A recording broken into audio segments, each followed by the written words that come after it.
Cruising down the highway, windows down low. Sunset paints the sky in a fiery glow. Mountains rise up, touching clouds up. ഇപ്പോൾ പോണ്ടിച്ചേരിയിലാണ്.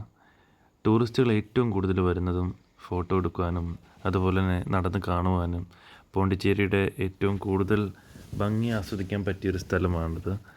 Heritage വാക്ക്, അതാണ് ഈ ഒരു area. ഒരു 2-3 kilometre ചുറ്റളവിൽ ഇതുപോലെ പഴയകാല ബിൽഡിങ്ങുകൾ ഭംഗിയായിട്ട് മെയിൻറ്റെയിൻ ചെയ്തിട്ടുണ്ട്. ഒരുപാട് ആളുകൾ വരുന്നുണ്ട്. ഞങ്ങൾ ചെന്നത് ടൈമിൽ തിരക്ക് കുറവായിരുന്നു, അതുകൊണ്ട് നന്നായി കാണാൻ കഴിഞ്ഞു. നടന്ന് കാണാം, ഓട്ടോയോ ബൈക്കോ കാറോ ഉപയോഗിക്കാതെ നടന്ന് തന്നെ കാണാൻ പറ്റും. എന്നാലേ അതിൻ്റെ ഭംഗി മനസ്സിലാവുള്ളൂ.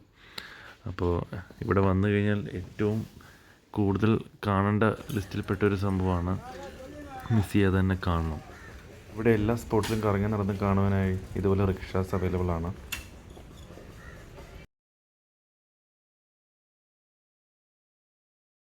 നമുക്കിവിടെ കിട്ടുന്നൊരു ഫെസിലിറ്റി ഫോട്ടോഗ്രാഫേഴ്സാണ്. നമ്മൾ ഈ കറങ്ങി നടക്കുമ്പോൾ ഫാമിലി ആയാലും സോളോ ആണെങ്കിലും നമുക്ക് ഇഷ്ടപ്പെട്ട ബിൽഡിങ്ങിൻ്റെ മുമ്പിൽ സെൽഫീസോ അല്ലെങ്കിൽ നമ്മുടെ മൊബൈൽ ഫോൺസോ യൂസ് ചെയ്യാതെ ഭംഗിയായിട്ട് ക്യാപ്ചർ ചെയ്യാനായിട്ട് അവർ ഹെൽപ്പ് ചെയ്യും. ഒരു ഫോട്ടോയ്ക്ക് 10 രൂപ വെച്ചിട്ട്, പ്രിൻ്റല്ല സോഫ്റ്റ് കോപ്പി നമുക്ക് ഫോണിലേക്കോ നമ്മുടെ വാട്സപ്പിലേക്കോ സെൻഡ് ചെയ്ത് തരും. അതും യൂസ് ചെയ്യാവുന്നതാണ്. അപ്പോൾ ശരിക്കും നല്ല സ്പോട്ടുകളെല്ലാം സെലക്ട് ചെയ്ത് അവർ നമ്മൾ കൊണ്ടുപോവുകയും നമുക്ക് ഫോട്ടോ എടുത്തു തരികയും ചെയ്യും. അപ്പോൾ അങ്ങനെ പല പല സ്പോട്ടിൽ പോയി ഫോട്ടോ എടുത്തു. പിന്നീട് ആ ഭാഗത്ത് തന്നെ നമുക്ക് കാണാൻ പറ്റിയൊരു സ്ഥലമാണ് ക്രാഫ്റ്റ് ബസാർ. അവിടെ പഴയൊരു ബിൽഡിംഗ് ആണ്, പക്ഷേ നിറയെ ഒരുപാട് സ്ട്രീറ്റ് വെൻഡേഴ്സിനെ പോലുള്ള ആളുകൾ അവർ നല്ല ഭംഗിയായിട്ട് ഡിസ്പ്ലേ ചെയ്തിട്ടുണ്ട്. ബാഗുകൾ, ചെരുപ്പുകൾ, ഡ്രസ്സുകൾ.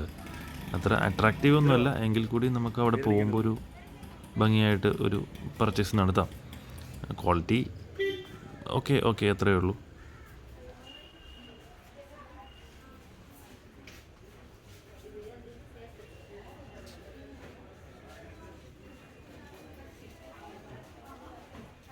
അങ്ങനെ സ്പെഷ്യൽ തമിഴ്നാട് നോൺ വെജ് ഫുഡും കഴിച്ച് തിരിച്ച് വീട്ടിലേക്ക്.